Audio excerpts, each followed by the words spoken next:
बिस्मिल्लाहिर्रहमानिर्रहीम नहमदुहु व नुसल्ली व नुसल्लिमु अला रसूलिहिन नबिय्यिल करीम अम्मा बाद फ़अऊज़ु बिल्लाहि मिनश शैतानिर रजीम बिस्मिल्लाहिर्रहमानिर्रहीम फ़स्अलू अहल ज़िक्र इन कुंतुम ला तअलमून।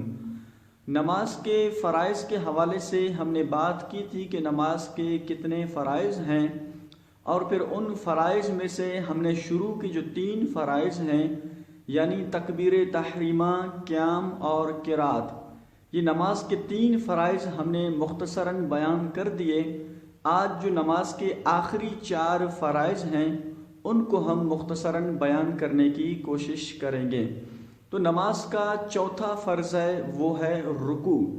रुकू का अदना दर्जा ये है कि आप कम अज़ कम इतना झुकें कि आपके दोनों हाथ घुटनों तक पहुँच जाएं। तो ये रुकू का कम अज़ कम अदना दर्जा है। इसी तरह फिर इसका पूरा तरीक़ेकार ये है कि आप इतना झुकें कि आपकी जो पीठ है वो बिल्कुल सीधी बिछी हो। तो ये रुकू का जो है मुकम्मल तरीका है। और अदना दर्जा ये है कि आप कम अज़ कम इतना झुकें कि आपके दोनों हाथ घुटनों तक पहुँच जाएं। इसी तरह फिर नमाज का जो 5वां फ़र्ज़ है वो है सजदा, यानी सजदा जो है हर रकात में 2 मरतबा सजदा करना ये फ़र्ज़ है। और अगर बिलफ़र्ज़ किसी शख्स ने एक रकात में 3 सजदे किए या फिर 2 रुकू किए तो इस सूरत में फिर वो आखिर में सजदा साहब कर लेगा और उसकी नमाज हो जाएगी। इसी तरह फिर नमाज का जो 6ठा फ़र्ज़ है वो है कायदा अखीरा, यानी नमाज की तमाम रकात पूरी करने के बाद जो आखिर में हम बैठते हैं अत्तहियात के लिए, इसे कायदा अखीरा कहते हैं। तो नमाज की तमाम रकात मुकम्मल करने के बाद आखिरी रकात में इतनी मिकदार में इतनी देर तक बैठना कि जितनी देर में पूरी अत्तहियात यानी तशहुद पढ़ ली जाए उतनी मिकदार में बैठना ये फ़र्ज़ है और इसे कायदा अखीरा कहते हैं। इसी तरह पर नमाज का जो आखिरी फ़र्ज़ है वो है खुरूज बिसुनही, आम तौर पर इसको सलाम फेरना कहते हैं।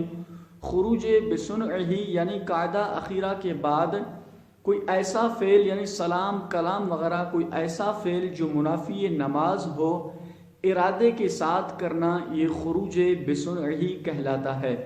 इसमें दोनों तरफ लफ्ज़ सलाम जो है यानी अस्सलामु अलैकुम व रहमतुल्लाह जो कहते हैं हम, अस्सलामु इसमें दोनों तरफ कहना ये वाजिब है और अलैकुम जो है ये सुन्नत है।